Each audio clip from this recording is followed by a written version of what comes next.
Let's unbox the Black Series 6-inch figure of Starkiller from The Force Unleashed. Villa Varykino. If it's Star Wars, we collect it. Hello there. Thanks for visiting Villa Varykino. We've just come back home from an exciting Star Wars toy hunt which was successful. We saw reports of a new range of Black Series figures available here in New Zealand, so of course we had to check out our local stores and we found them. Today we grabbed 3 figures that were at the top of our shopping list, including the new Gaming Greats Starkiller figure.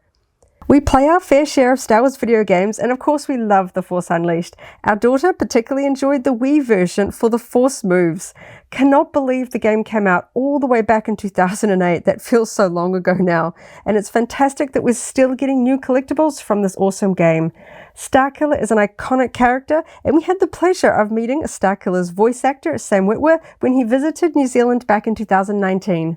Thanks so much for hanging out with me today. Coming up really soon, I'll take a closer look at this Starkiller figure out of the packaging and check out all of the awesome details. But first, let's take one last look at the packaging.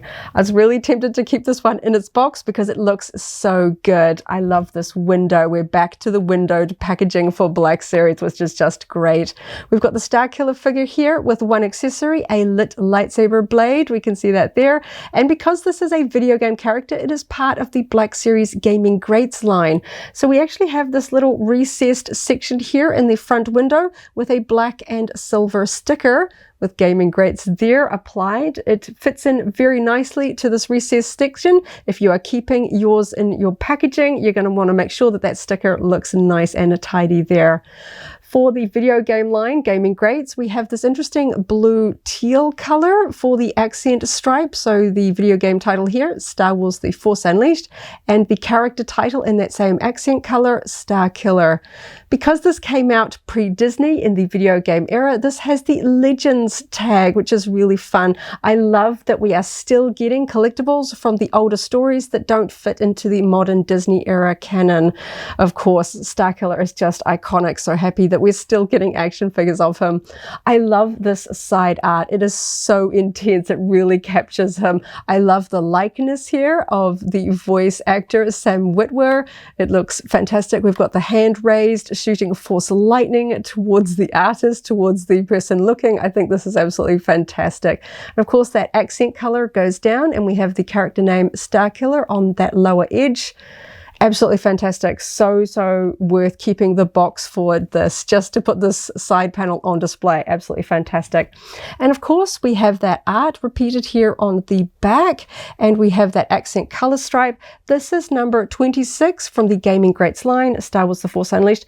At this time, this is the most recent Black Series figure from the Gaming Greats line. There is one that has been sort of teased, but we don't know the number yet. So 26 is where we're up to. So very, very exciting to get the most recent one from this line. And again, we have the Legends tag here on the back as well. We've got a little bit of a bio for the character, Starkiller. Galen Merrick, codename Starkiller, was a Force-sensitive human who became Darth Vader's apprentice during the Galactic Empire's reign. And then we have it repeated there in a few different languages. So there was just a little bit of something interesting about this back of the box that caught my attention. We're so used to seeing the character art here on the back. I think it looks absolutely beautiful. But we also have the video game logo here that says Star Wars The Force Unleashed. So I just wanted to grab a couple of other boxes just to kind of point out how different that is. This is from The Mandalorian, and we don't have a logo here. We just have the character art.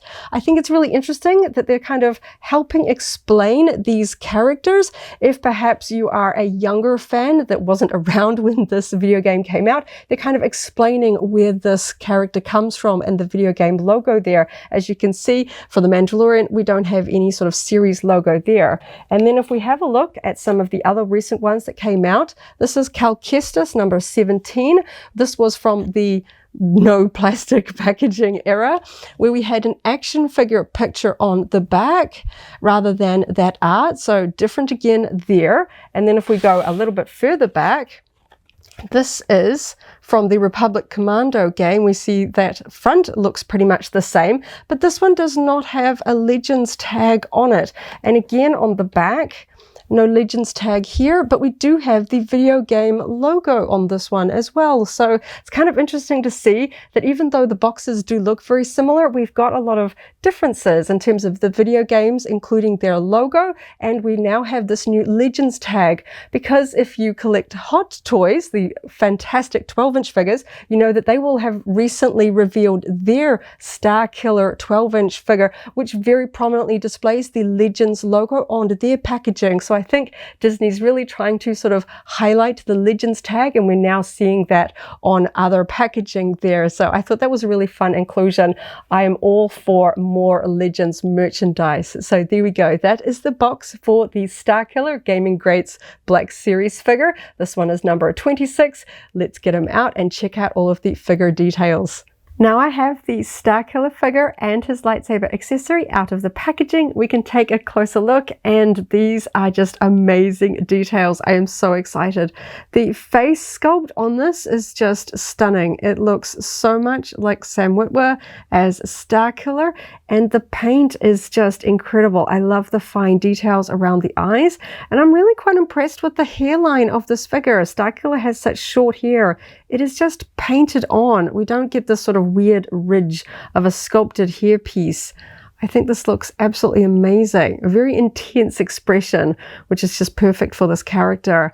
And I have to say, now that I've got it out of the packaging, I actually noticed here on the inside of the arm, the blood running down here. I could see this bit over here, but this bit was a little bit more hidden in the packaging. And I gotta say, this is probably the most, I don't want to say gory, but we don't really see blood much on a Star Wars collectible. So I thought this was really quite interesting. The painting on this is really nice and tidy. It's a printed paint job of blood running down the inside of his arm there. So it's not really noticeable when it was in the box, but yeah, now that I could get it out, I was catching going, what is that red? And I'm like, oh wow, that's really quite different. I'm absolutely loving the details on this. So let's go down. We've got this metallic shoulder armor piece, of course, iconic. It is separate, so I can move it just a little bit around, but it is fully sealed with these sort of straps under his arms. It doesn't appear to be purposely removable. It was all pretty sealed. This is actually sculpted together in the back. It doesn't sort of flip up, or I can't sort of squeeze it open or anything like that. It is actually sculpted as one piece through this section here. There's a little bit of a strap there. So yeah, this doesn't look like this is supposed to come off. There aren't buckles there, but it is fitting really nice and tight to the body there. The details on these arms are just incredible. We've got all of these rips here. We've got that red blood there on the shoulder. We've got some exposed skin. And I gotta say, this is really quite tidy painting on this one. I'm always a little bit worried when you've got flesh tone and other components painted so closely together. If the paint goes over an edge, it looks a little bit odd with flesh tone where it shouldn't be, but this looks all very nice and tidy. I really like the sculpting detail of all of these straps. We've got a little bit of a gauntlet here with some red details painted on a metallic silver running down that forearm there. And we've got an exposed forearm on this side with that blood detail. Lots of strapping going on. There's even like a little knot here. That's just absolutely incredible. And of course, we've got all of these sort of belts and straps running around his midsection there. Lots of little details. We've got buckles, bits to hang lightsabers on. And on the back here, we've got, I think there's 4 peg holes here across this back strap. So I'm going to try, because this lightsaber has like a little attachment point here. So we're going to see if I can attach the lightsabers along here. There is one here on the front. So I think that's where we're going to try and actually display a lightsaber hilt. That looks like that one's going to make the most sense. And I really, really like this front skirt section. The sculpting on it, there's a subtle texture. We've got this really nice weathered edge to it. And of course, you can see there is a gradient here. It kind of has this green fading down into more of a black tone. That is just really nice. And we've got the same again on the back. We can see that weathered edge, the draping. It's not fabric, it's plastic, but it looks like fabric. That is really nice. And again, that same ombre color, starting green, going down to black there. Really nice. We've got the pants exposed here. We've got a little bit more of a strap hanging down here. And then we've got pants sculpted underneath the skirt, running down into these boots with all of these sort of strapping and wrappings around the boots there. I really like the texture. There's a really fine sort of square texture to all of these little straps and wrappings. And look, we've got a little bit of a cord running down here. Really nice. And over the boots as well. So much fine detail. I think it's a shame that we waited all the way through to number 26 of the Gaming Greats line for Starkiller. He's such an iconic gaming character. But sometimes I feel like if you wait a little bit longer, you get just a little bit of a better detail as Hasbro refines their process. He has got such a detailed costume. I think letting Hasbro work out a few kinks in their processes means that we've got an absolutely fantastic rendition of him. The detail on this is just so nice. The detail of the paintwork and the sculpting, like all of the weathering on his shoulder armor, all these sort of little scratches and weathering marks on it. You can see there, just absolutely brilliant. Really, really loving this one. Definitely appreciate the fine detail out of the box. I love the way these figures look in those windowed packaging, but getting them out and in your hands where you can really see all of the detail and the textures up close, the different textures between the wrappings and the fabric and the straps, absolutely stunning. So let's see how he moves, because he's gonna have to be posed pretty cool, right? Like, I know there is a deluxe version of this figure that comes with like Force Lightning and some stormtroopers. I got my eye on that one, but yeah, super excited to find at least the standard version for myself for now. So, his head turns fairly easily on this one. Okay. And let's test out the shoulders. I'm hoping, because this shoulder armor sits quite high, that we're gonna get pretty free movement from his arms.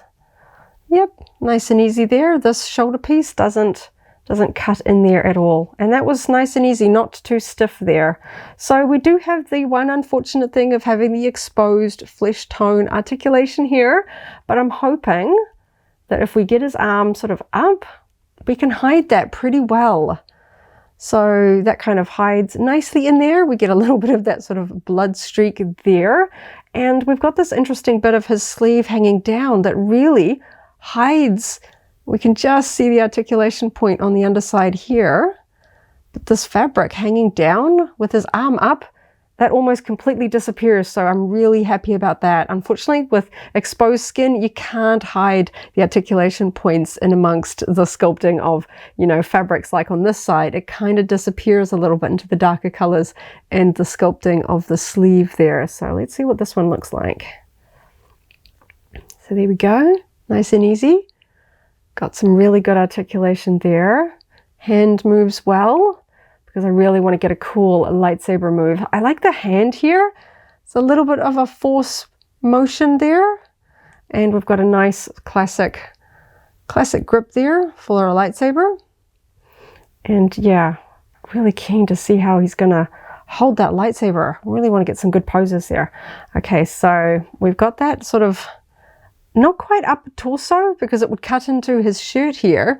It's kind of a high one here at the waist, hidden in the belts, and it kind of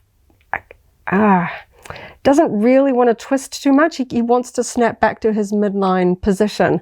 Sometimes you can find a clicking point, but this it looks weird if you turn them around more than sort of that point, and he just wants to snap back. So my figure doesn't really have a stopping point. It just wants to snap back to where he was. So yeah, it looks like I won't be twisting him too much around at the waist. Otherwise I might.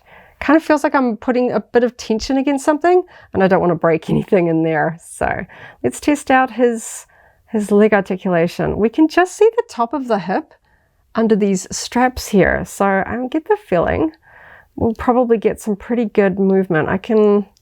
I'm bending that just a little bit. You can kind of see it providing a little bit of resistance here, but I can get his leg up pretty high. We don't have there isn't that sort of upper thigh sort of swivel where you can sort of move their leg out to the side. We don't have that articulation point on these legs. We've just got the ones up at the hips.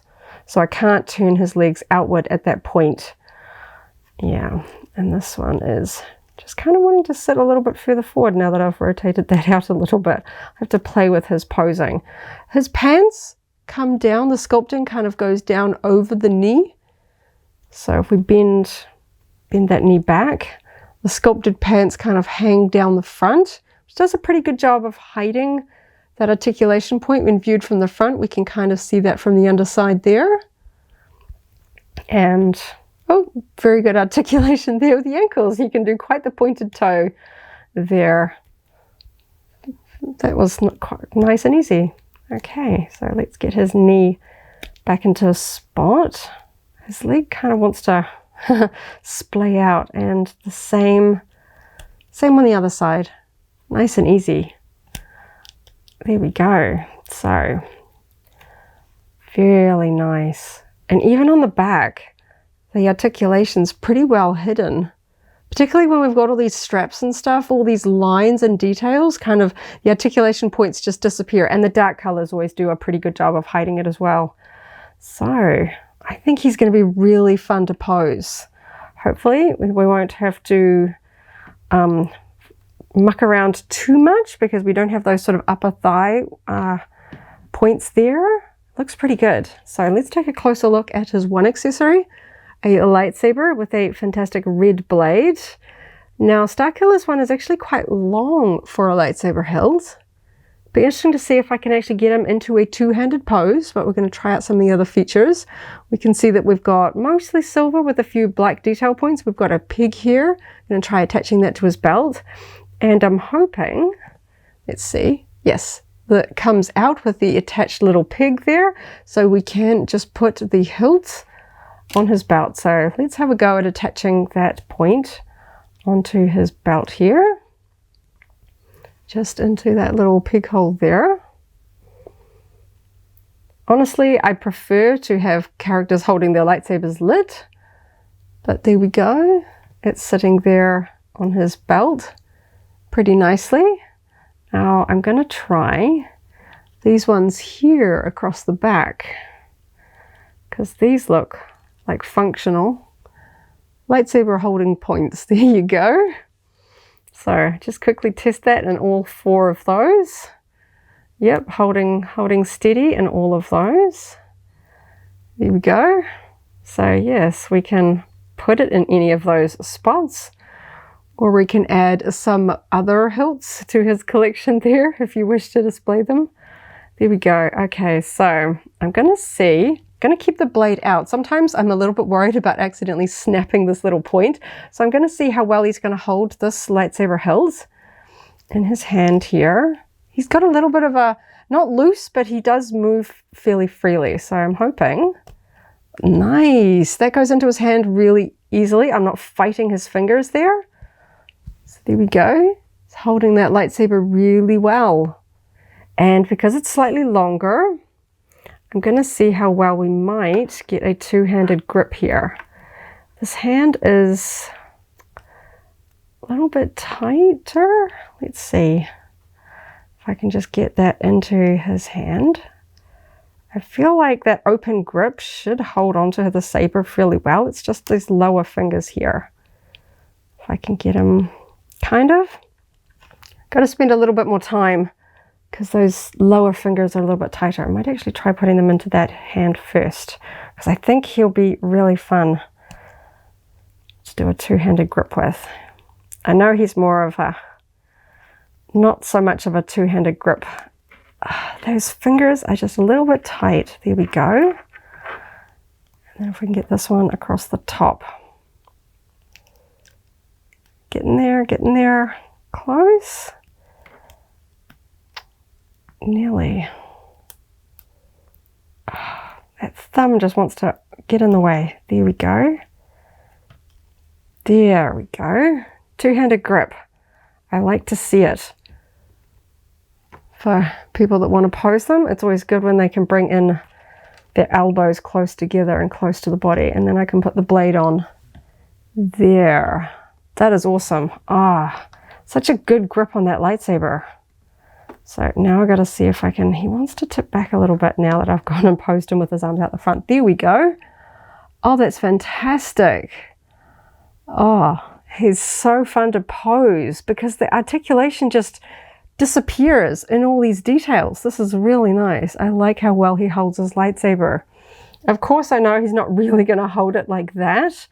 I'll probably spend a bit of time posing him in the move that we see on the cover of the game, because of course he has a few different outfits, but if we think back to the original cover, this is the version of his outfit that we see him in on the cover. So we can see he's got the armor, the sort of tattered arms, and he's holding his lightsaber up the other way, doing some force moves. So probably going to try and recreate something like this to put him on display, because I think that that would be really fun, with maybe an art print or a copy of the game behind him or something like that. I think that'd be really cool. So yeah, I'm really impressed with this figure. Now I really want that deluxe one. I'm so happy he is finally in the Gaming Greats modern line. I hope we see a couple of the other versions, perhaps Lord Starkiller with that iconic helmet. I really hope we don't have to wait too long for that one. I've certainly got my eye on that beautiful Hot Toys 12-inch version, but more expensive than a Black Series figure, of course, though. So very happy to have this one in my collection. Definitely going to spend some time working on some poses. I think he's going to be really fun, and I love the expression on his face, the detail. I love this ombre. Certainly when Hasbro puts a little bit more effort into some of the sort of gradient paintwork, just adds a little bit more something. It's like airbrushing, but we don't have to learn that technique to sort of oomph out our action figures. I really like that effect there. Just adds a bit more depth and detail. And I love that metal finish on the shoulder armor there. Absolutely beautiful. So here I've tried to get my version of the video game cover pose with the reverse grip. I think he looks pretty cool. Absolutely loved unboxing this one. So many great details. I love the likeness, the details on the costume, the articulation is good. Love the ability to hold the lightsaber in different poses. Absolutely fantastic. We've even got a little bit of blood there on his arms. Such a fantastic figure. So excited to be able to find this one here locally. He does seem to be short packed. At the stores that we checked, we only ever found one of him alongside multiples of Baylan Skoll, Shin Hati, and the Mandalorian Fleet Commander. So he's definitely going to be a little bit on the rarer side compared to other Black Series figures from this wave. So super excited that we found this one. He is a fantastic figure, a great addition to our collection. So there we go. Thank you so much for hanging out with me today as I opened up another Star Wars Black Series figure and had a lot of fun. I hope you have a wonderful morning, afternoon, or evening wherever you are in the galaxy, and let's hang out again very soon. May the Force be with you. If you enjoyed this video, go ahead and give it a like, check out our other videos, and subscribe for alerts about new uploads. Thanks for watching, and may the Force be with you.